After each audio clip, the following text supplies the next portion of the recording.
ஏற்படுகிற விளைவுகள் தண்டனைகள் என்ன என்பதை பற்றி தான் இன்றைய ஜும்மாவுடைய உரைகளை நாம் பார்க்க இருக்கிறோம். பொதுவாகவே அல்லாஹ்வும் ரசூலும் ஹராமான விஷயத்தில் வன்மையை கடுமையாக எச்சரித்து பேசுவார். ஒரு ஹராம் என்கிற விஷயம் மார்க்கத்தில் சொல்லப்பட்டிருக்கிறது என்றால் முஸ்லிமான ஒரு மனிதன் அந்த ஹராமை விட்டு ஒதுங்கி இருக்க வேண்டும் என்பதற்காக, முஸ்லிமான மனிதன் முஃமினான மனிதன் இந்த பாவத்தில் ஈடுபடாமல் தன்னை தற்காத்துக் கொள்ள வேண்டும் என்பதற்காக அல்லாஹ்வும் ரசூலும் சற்று கடுமையான வார்த்தைகளை சொல்லி எச்சரிப்பார்கள். அப்படி எச்சரிப்பதனுடைய நோக்கம் என்னன்னா, பயந்துக்கோ, இதுக்கு ரொம்ப தண்டனை இருக்குது, ரொம்ப உஷாரா இரு, நான் ஏற்கனவே சொல்லிட்டேன், கவனமா இருக்க வேண்டியது உன் வேலை என்கிற அடிப்படையில் அந்த எச்சரிக்கை இருக்கும். வரலாற்றில் ஒரு செய்தியை சொன்னால் நீங்கள் வெகு சீக்கிரமாக விளங்கிக் கொள்வீர்கள். புகாரி ஷரீஃபில் பதிவு செய்யப்பட்ட ஒரு நிகழ்வு, கைபர் போர் நடக்கிறது. பெருமானார் ஸல்லல்லாஹு அலைஹி வஸல்லம் தலைமையிலே இஸ்லாமியர்களும் அந்த கைபர் கணவாய் பகுதியிலே வசிக்கக்கூடிய யூதர்களுக்கும் போர் ஹிஜ்ரி 7ஆம் நூற்றாண்டிலே நடக்கிறது. கைபர் போரிலே கலந்து கொண்ட யூதர்களின் நிலை சற்று வலிமை இருக்கிறது, நல்ல வசதியா இருக்கிறாங்க, செல்வ செழிப்போடு இருக்கிறாங்க, எல்லா ஆயுதங்களும் யூதர்கிட்ட இருக்கு.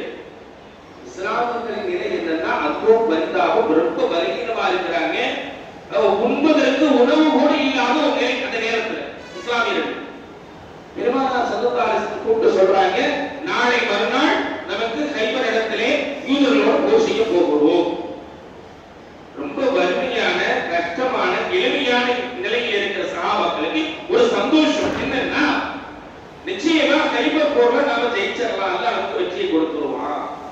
அப்படி வெற்றியை நமக்கு கொடுத்து விட்டால் கைபர் போரிலே நமக்கு நிறைய கனிமத் பொருட்கள் கிடைக்கும். கனிமத் பொருள் சொன்னா போர்க்களத்துல எதிரிகள் விட்டுட்டு போற பொருளுக்கு தான் கனிமத்துன்னு சொல்லுவாங்க. விரண்டு ஓடிடுவாங்க, எல்லாத்தையும் போட்ட மாதிரி ஓடிடுவாங்க. அந்த மாதிரி பொருள் போர்க்களத்தில் கலந்து கொண்ட இஸ்லாமியர்களுக்கு ஹலாலாக்கப்பட்டது. இப்ப சஹாபாக்கள் என்ன என்றாங்கன்னா, நாளைக்கு மறுநாள் போர் நடக்கும், நிச்சயமா அல்லாஹ் நமக்கு வெற்றியை கொடுத்துருவான், அங்க நிறைய கனிமத் பொருள் கிடைச்சிடும், அதை வச்சு நாம ஒரு சந்தோஷமா இருக்கலாம்னு சொல்லி எல்லாம் கொஞ்சம் ஒரு மிதமான சந்தோஷத்தில் இருந்து கொண்டிருக்கிற நேரம் போரினுடைய தொடக்கம், போர் ஆரம்பிச்சிருச்சு. போரினுடைய இடையிலே பெருமானார் ஸல்லல்லாஹு அலைஹி வஸல்லம் ஒட்டகத்தில் வருகிற பொழுது ஒரு யூதன் பெருமானாரை நோக்கி ஒரு அம்பை எறிகிறான். அந்த அம்பு பெருமானாரை நோக்கி வருகிறது. இன்னும் சற்று நேரம் தாமதித்தால் பெருமானாருடைய நெஞ்சை அந்த அம்பு பதம் பார்த்து விடும்.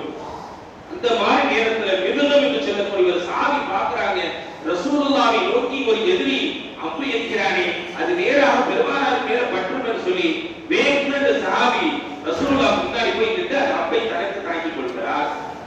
வந்த வேகத்துல அம்பு வீசின அந்த நேரம், அதனுடைய வீரியம், அந்த சாவி அந்த இடத்திலே வஃபாத் ஷஹீதாயிட்டார். சஹாபாக்களுக்கு மத்தியிலே ஒரு சலனம் ஏற்படுது. என்னன்னா, இந்த விருதுமுறை எல்லாம் என்னென்னலாம் கனவு கண்டிருப்பார். இந்த போர்ல கனிமத் பொருள் கிடைக்கும், அதை வச்சு நம்ம இந்த கடன் அடைச்சிடலாம், இந்த வீட்டை கட்டிடலாம், அது என்னெல்லாம் கனவு கண்டிருப்பாரு, எல்லாம் தவிடுபடியாகி விட்டது என்று சஹாபாக்களுக்கு கவலை, வெறும் வருத்தம். ஸல்லல்லாஹு அலைஹி வஸல்லம் சொல்றாங்க, யா ரசூலுல்லாஹ், இந்த மாதிரி நடந்துருச்சு, இந்த மிருகம் இவர் சொர்க்கவாதி தானே அப்படின்னு கேட்டாங்க. இந்த விஷயம் அதுதான். ரசூலுல்லாஹி ஸல்லல்லாஹு அலைஹி வஸல்லம் தோழர்களே, அந்த மிருகமுடைய காலின் அடிப்பாகத்தில் நான் நரகத்தின் நெருப்பை பார்க்கிறேன். பெருமானாரை நேருக்கு நேராக பார்த்தவர், பெருமானாரோடு பேசியவர், பெருமானாரின் கரப்படுத்தி இஸ்லாத்தை ஏற்றவர், பெருமானாருக்கு பின்னால் நின்று தொழுதவர், பெருமானார் எதை சொன்னார்களோ அதையெல்லாம் தன் வாழ்க்கையிலே அமல்படுத்தியவர், இறுதியிலே மார்க்கத்திற்காக, ஏன் பெருமானாருக்காக தன் உயிரையே தியாகம் செய்தவர். அந்த மிருகம் ரலியல்லாஹு தஆலாவை பார்த்து பெருமானார் சொன்னாங்க, அவருடைய காலுக்கு கீழே நரகத்தின் நெருப்பை நான் பார்த்தேன். சஹாபாக்கள் எப்படி இருக்கும், பிடிச்சு போனாங்க. எதனால காரணம் பெருமானார்ட்ட கேட்டாங்க. ஸல்லல்லாஹு அலைஹி சொன்னாங்க, அவருடைய உடமையை சரி பாருங்க, கொஞ்சம் செக் பண்ணிட்டு வாங்க. அவர் கொண்டு வந்த பொருளை எல்லாம் செக் பண்றப்ப ஒரே ஒரு போர்வை, எதிரியுடைய ஒரு போர்வை, அந்த போர்வை என்ன செஞ்சிருக்கணும், அந்த சாவி எடுத்துட்டு போய் பைக்கு மேல மொத்தமா ஓரமா ஒரு இடத்துல ஓட்டுக்கணும். அது எல்லாருக்கும் பொதுவான ஒரு செயல், எல்லாருக்கும் பொதுவான ஒரு சொத்து.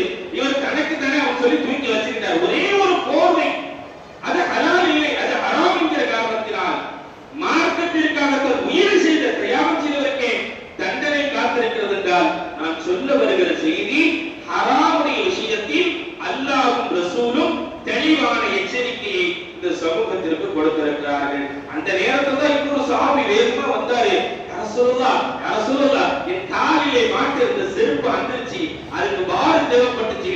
ஒரு யூதன் செருப்பை கட்டிட்டு ஓடிட்டான், அந்த வாரை எடுத்து நான் கட்டிக்கிட்டேன், இது கூடுமா என்று கேட்ட பொழுது பெருமானார் ஸல்லல்லாஹு அலைஹி சொன்னாங்க, ஷராக்கும் வ ஷராத்தைன் மினன்னார், அது சாதாரண வார் இல்ல தோழரே, அது நரகத்தின் நெருப்பின் வார் என்று சொன்னாங்க.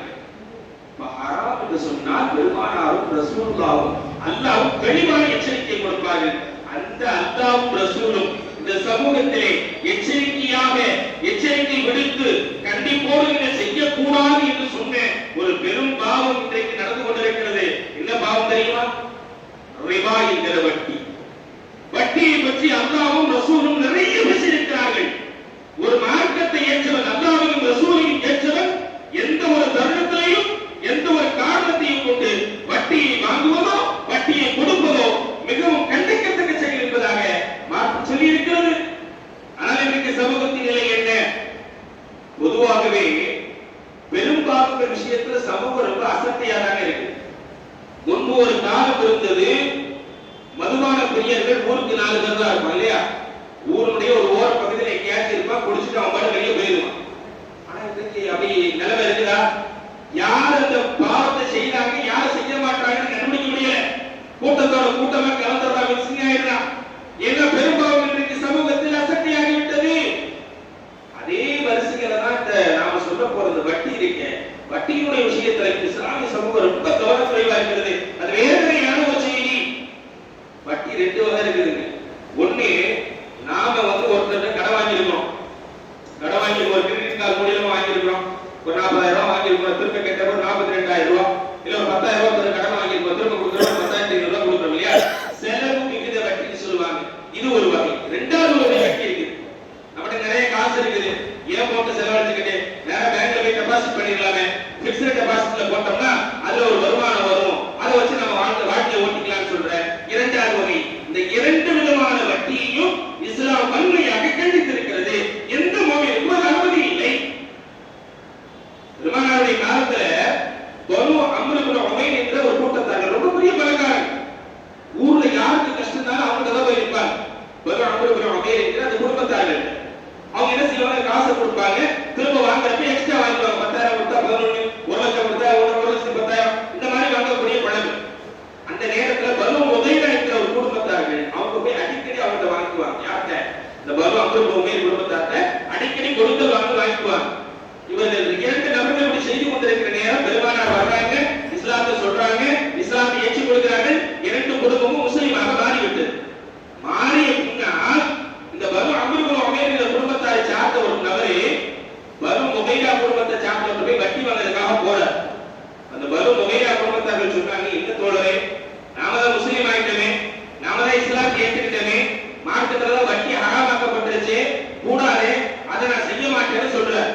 ஆனா அந்த குடும்பத்துக்கு அம்ர் இப்னு உமைர் குடும்பத்தார் அவர் சொல்றாரு, எப்பா நீ என்கிட்ட அப்பதானப்பா வாங்குன, இப்பதானே இஸ்லாத்தை ஏற்றுக்கிட்ட, இஸ்லாத்தை ஏற்கிறதுக்கு முன்னாடி நீ வாங்கினது, அதை என்கிட்ட கொடுத்தா என்ன தவறு, அதை மட்டும் என்கிட்ட தந்துருன்னு சொல்லி வாதாடு. ஆனா இவர் முகைரா குடும்பத்தார் அதெல்லாம் தரவே முடியாது, அது மார்க்கத்துல என்னைக்குமே அனுமதி இல்லை, நான் செய்ய மாட்டேன்னு சொல்றாரு. வழக்கு அந்த நேரத்துல அந்த மாகாணத்தில் வாழ்ந்த உசைன் என்கிற ஒரு சஹாபிட்ட வருது, நீங்க விளக்கம் சொல்லுங்க. உசைன் பார்க்கிறாரு, பெரிய பஞ்சாயத்தா இருக்கு, ரசூலுல்லாஹி அனுப்பிச்சு பெருமானார் விசாரிக்கிறார். பனு அம்ர் இப்னு உமைர் குடும்பத்தார்கள், பனு முகைரா குடும்பத்தார்கள் 2 நபர்களுக்கு மத்தியிலே வழக்கை விசாரித்துக் கொண்டிருக்கிற பொழுது அல்லாஹ் தஆலா குர்ஆனில் சூரத்துல் பக்ரா என்கிற அத்தியாயத்தில் 2 வசனத்தை தொடர்படியாக இறக்குகிறான்.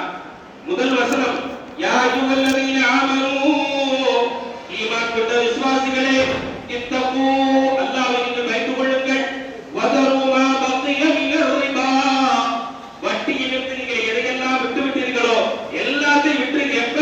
இன் குன்தும் முஃமினீன், நீங்க முஃமின்களாக இருந்தால் உங்களுக்கு வர வேண்டிய அத்தனை வட்டி பணத்தையும் நீங்கள் விட்டு விடுங்கள் அப்படிங்கிற வசனத்தை அல்லாஹ் உடனே இந்த சபையில இறக்குறான். விஷயம் என்ன தெரியுமா? அந்த வசனத்தோட அல்லாஹ் நிறுத்தி இருந்தா கூட கொஞ்சம் சந்தோஷம் வந்திருக்கும் சமூகத்தில்.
இன்னொரு இடத்துல சொல்றான்.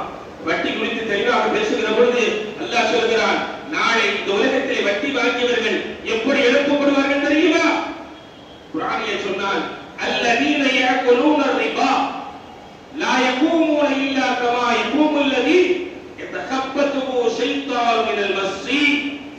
அல்லாஹ் யோசிக்கணும், இந்த உலகத்தில் வட்டியை சாப்பிட்டவன் நாளை மறுமையிலே ஷைத்தான் பிடிக்கப்பட்டவனை போல எழுப்பப்படுவான். நம்ம உலகத்துல சொல்றோமா இல்லையா? எங்க நல்லா தாங்க இருந்தா திடீர்னு பேய் பிடிச்ச மாதிரி ஆயிட்டாங்க, ஷைத்தான் பிடிச்ச மாதிரி ஆயிட்டாங்கன்னு சொல்றோமா இல்லையா? அப்படின்னா என்ன அர்த்தம்? தன் நிலை மறந்து விடுவான். தன் நிலை மறந்தவராக நாளை மறுமையிலே யார் எழுப்பப்படுவார்? இந்த உலகத்திலே இறைவனாலும் இறை தூதுவராலும் தடுக்கப்பட்ட, செய்யவே கூடாது என்று எச்சரிக்கப்பட்ட வட்டியில் மூழ்ந்தவன், வட்டியை சாப்பிட்டவன், அவனால மறுமையில் இந்த நிலையில் எழுப்பப்படுவான் என்பது குர்ஆன் நமக்கு எச்சரிக்கையாக சொல்கிற வார்த்தை. யோசிக்க கடமைப்பட்டிருக்கிற வகையானவர்களே, நபிகள் பெருமானார் ஸல்லல்லாஹு அலைஹி வஸல்லம் பழக்கம் என்ன? பெருமானார் தனக்கு தொல்லை கொடுத்தவங்களுக்கு கூட என்ன செய்வாங்க? துஆ செய்வாங்க இல்லையா? பெருமானார் தனக்கு தொல்லை கொடுக்கிறவங்க கூட திட்டிட மாட்டாங்க. காபாவுல பெருமானார் ஸல்லல்லாஹு அலைஹி வஸல்லம் ஒரு தடவை தொழுதுகிட்டு இருக்காங்க. அபூ ஜஹலுடைய கூட்டத்தார்களும் நக்கல் பண்றதுக்காக உள்ள வர்றானுங்க. வந்த பெருமானார் தொழுவதை பார்த்து ஒரு ஒட்டகத்தினுடைய குடலை தூக்கி ரசூலுல்லாஹ் மேல போட்டாங்க. சுஜூதுல இருக்கிறவங்க ரெண்டு பேரும் நம்ம கழுத்துல ஏறி போதா எந்திரிக்க முடியுமா? அந்த மாதிரி ஒட்டகத்தினுடைய குடல் பெருமானாருடைய முதுகிலே போடப்பட்டது. ரசூலுல்லாஹ் சஜ்ஜாவில் இருந்து எந்திரிக்கிறதுக்கு ரொம்ப முயற்சி பண்றாங்க, இட முடியவில்லை, கஷ்டப்பட்டு கொண்டிருக்கிறார்கள். செய்தி போது வீட்டுக்கு, இந்த மாதிரி உங்க தந்தை இந்த மாதிரி செஞ்சுக்கிட்டு இருக்காங்க யூதர்கள். பாத்திமா ரலியல்லாஹு வேகமா ஓடி வர்றாங்க. பாத்திமா ரலியல்லாஹு வந்துதான் அந்த ஒட்டகத்துடைய குடலை தள்ளி விட்டுட்டு பெருமானாருக்கு பின்னால சுஜூதுல இருந்து எந்திரிச்சு சலாம் கொடுத்து தொழுகை முடிச்சாங்க. ஆத்திரம் தாங்காமல் பாத்திமா எதிரிகளை திட்ட ஆரம்பிச்சாங்க. பாத்திமா ரலியல்லாஹு என் தந்தைக்காக இப்படி குடும்பம் கொடுக்குறீங்க, என் பாப்பாவுக்கா இந்த நபிக்காக இவ்வளவு சிரமம் கொடுக்குறீங்க, நீங்க அழிச்சு போயிருக்கீங்க என்பது போன்ற வார்த்தை சொல்லுகிற பொழுது பெருமானார் பாத்திமாவை கண்டித்தார்கள். பாத்திமா இந்த வார்த்தை சொல்லாதவா, அவனை செஞ்சாருன்னா ரைட்டை விட்டுருமா. ஏன்னா இது ரசூலுல்லாஹ்வுடைய குணம். பெருமானார் தனக்கு தொல்லை கொடுத்தவர்களுக்கு கூட சாபம் விட மாட்டாங்க. வட்டியினுடைய விஷயத்தில் பெருமானாரின் வார்த்தையை சமூகம் கவனிக்க மறந்திருக்கிறது. வட்டியுடைய விஷயத்தில் பெருமானார் சொன்னார்கள். அப்துல்லாஹ் இப்னு மஸ்ஊத் ரலியல்லாஹு அன்ஹு அவர்கள் அறிவிக்கிறார்கள், அன்ன ரசூலுல்லாஹி ஸல்லல்லாஹு அலைஹி வஸல்லம் லஅன ஆக்கில ரிபா வ மூகிலஹு வ ஷாஹிதைஹி வ காத்திபஹு. பெருமானார் 4 நபர்களை சபித்தார்கள். யாரே? வட்டியை வாங்கியவன், வட்டியை கொடுத்தவன், வட்டிக்காக சாட்சி சொன்னவன், வட்டி கொடுக்கப்பட்டதை எழுதியவன். இந்த 4 நபர்களும் அழிந்து போகட்டும், நாசமாகட்டும் என்று சொன்னவர்கள் யார்? நபிகள் பெருமானார் ஸல்லல்லாஹு அலைஹி வஸல்லம். யோசிக்க கடமைப்பட்டிருக்கிறோமா இல்லையா? சபிக்கிறதுனா என்னங்க? பெருமானார் சபிச்சிட்டாங்கன்னா என்னன்னா, நாளை மறுமையில பெருமானோட ஷஃபாஅத் கிடைக்காது, ரெக்கமெண்டேஷன் கிடைக்காது. நாளைக்கு மறுமையில நாம ரசூலுல்லாஹ்வுடைய ரெக்கமெண்டேஷன் இல்லாம, அந்த ஷஃபாஅத் இல்லாம, சிபாரிசு இல்லாம சொர்க்கத்துக்குள்ள நுழையவே முடியாது. எல்லா நபிமார்களும் பெருமானார் வந்து கேட்பாங்க. அது அய்யூப் நபியாக இருக்கட்டும், யூசுப் அலைஹிஸ்ஸலாம் இருக்கட்டும், தாவூத் அலைஹிஸ்ஸலாம் இருக்கட்டும், எல்லா நபிமார்களும் ரசூலுல்லாஹ் வந்து கேட்பாங்க, நாயகனே எங்களுக்காக, எங்கள் உம்மத்திற்காக சொர்க்கத்துக்குள்ள போறதுக்கு அனுமதி வாங்கித்தாங்கன்னு நபிமார்கள் கேட்கிற பொழுது நாம கேட்க கூட போய் முடியுமா? இப்ப நமக்கு என்ன தேவை? எங்க ஒரு ஹையஸ்டான ஸ்கூலுங்க, மணப்பாறையில ஒரு பெரிய ஸ்கூல், நேரடியா போய் சேர்த்துட முடியுமா? ரெக்கமெண்டேஷன் லெட்டரோட போனா அதுக்கு பவர் இருக்கா இல்லையா? இந்த பள்ளிவாசல் வந்து சேரணும், சும்மா நேரடியா சேர்த்துட முடியுமா? 4 பேர் ரெக்கமெண்டேஷன் பண்ணா அதுக்கு ஒரு பவர் இல்லையா? எல்லாத்துக்குமே ஒரு பவர் இருக்கு இல்ல? ரெக்கமெண்டேஷனுக்கு ஒரு பவர். நாளை சொர்க்கத்திற்கு செல்வதற்கும் ஒரு ரெக்கமெண்டேஷன் தேவை, ஒரு சிபாரிசு தேவைன்னா அது ரசூலுல்லாஹ்வுக்கு மட்டும்தான் அந்த தகுதி, வேற யாருக்கும் அந்த தகுதி அல்லாஹ் கொடுக்கல. அந்த பெருமானார் இந்த வட்டியிலே சம்பந்தப்பட்டவர்களுக்கு சிபாரிசு செய்ய மாட்டார்கள். இது எச்சரிக்கையான வார்த்தை. உண்மையானவர்களே, நீண்ட நெடிய தலைப்பு, விரிவாக பேசுவதற்கு நேரம் இல்லை. சுருக்கமாக சொல்லி நான் நிறைவுக்கு வருவேன். இன்றைக்கு சமூகத்தை ஆட்டி படிக்கிற அந்த வட்டி இந்த சமூகத்தை விட்டு நீங்காத வரையில மிகப்பெரிய குற்றம் தான். பெருமானார் ஸல்லல்லாஹு அலைஹி வஸல்லம் சொன்னார்கள், நான் மிஹ்ராஜ் பயணத்திற்கு சென்றிருந்த பொழுது சில நபர்களை பார்த்தேன்.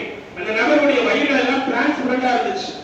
அவங்க வயிறுக்குள்ள என்னென்ன இருக்குங்கிறத என்னால பார்க்க முடிஞ்சிச்சு. ரசூலுல்லாஹ் சொன்னாங்க, அந்த நபருடைய வயிற்றுக்குள்ளே சில விஷ ஜந்துக்கள் இருந்தது. அந்த விஷ ஜந்துக்கள் அவர்களை கொத்திக் கொண்டே இருந்தது, கடித்துக் கொண்டே இருந்தது. வேதனையினால் வலியினால் துடித்துக் கொண்டே இருந்தார்கள். நான் ஜிப்ரீல் அலைஹிஸ்ஸலாத்தை கேட்டேன், மன் ஹாவுலாயி, இவங்க எல்லாம் யாருன்னு கேட்டேன். ஜிப்ரீல் அலைஹிஸ்ஸலாம் சொன்னார்கள், யா ரசூலல்லாஹ், இவர்களெல்லாம் மார்க்கம் தடுத்த, அல்லாஹ் தடுத்த, ரசூலாகிய நீங்கள் தடுத்த இந்த வட்டியிலே மூழ்கியவர்கள், வட்டியிலே சம்பந்தப்பட்டவர்கள் என்பதாக சொல்லப்பட்டது. பெருமானார் சொல்கிறார்கள் என்றால் சமூகம் யோசிக்க வேண்டுமா இல்லையா? நான் ஆரம்பத்தில் ஒரு ஹதீஸை ஓதி காட்டுகிறேன். அல்லாஹ் என்ற சஹாபி அறிவித்தார்கள். ரசூலுல்லாஹி ஸல்லல்லாஹு அலைஹி வஸல்லம் சொன்னாங்க, ஒருத்தருக்கு வட்டின்னு ஒன்று தெரியுதுங்க. வட்டின்னு தெரிஞ்சும் ஒரே ஒரு திருகமை அவன் சாப்பிட்டால், இது வட்டி தான் தெரிஞ்சும் ஒரே ஒரு திருகம் அவன் சாப்பிட்டால் அவனுக்கு அல்லாஹ் கொடுக்கிற தண்டனை தெரியுமா? 36 முறை விபச்சாரம் செய்த தண்டனை. அல்லாஹ் பாராட்டு.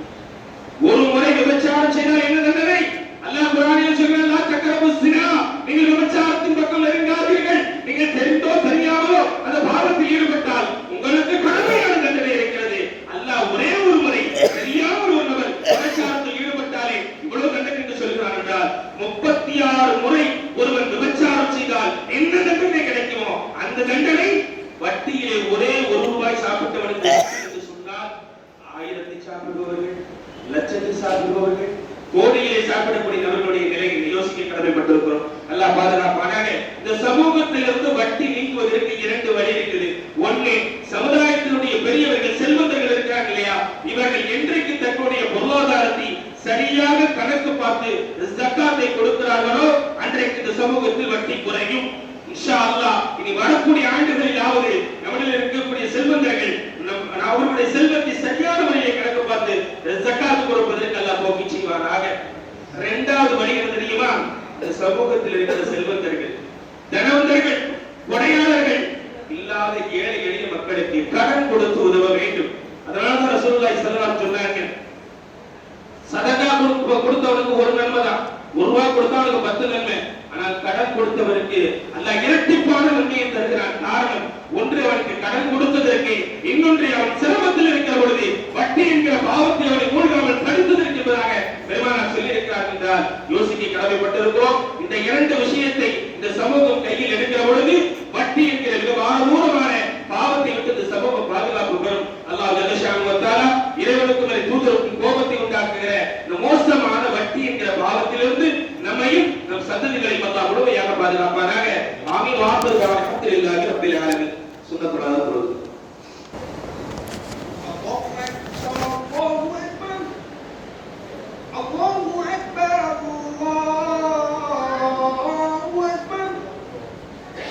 أشهد أن لا إله إلا الله أشهد أن لا إله إلا الله أشهد أن محمدا رسول